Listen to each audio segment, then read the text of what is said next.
mä oon Annelle sen aikanaan luovut eteenpäin. Siis Annelle. Annelle. Okei. Joo. Onko sun tarve sille? Joo, siis tällä hetkellä siis se on tyhjä. Tällä hetkellä mä oon tunkenut mun kamoja sinne. Mä oon vaan miettinyt, että kenen se on, että mä voisin ostaa sen pois kyllä. Joo. Kiitos.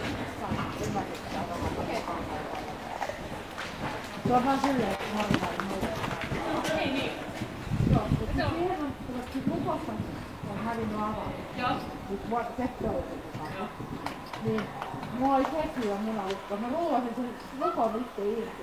Okei. Ja sit siellä voi olla, jos se on sauteli, siellä on ihan sellainen ketju ja munalukko. Okei. Joo, se on niin. Lukkoon. Joo. Ja se kolmin ovi, joka kestää hakea.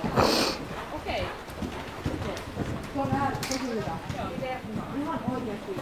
Se on nimetty tänne niin, että jos jollain on kuva.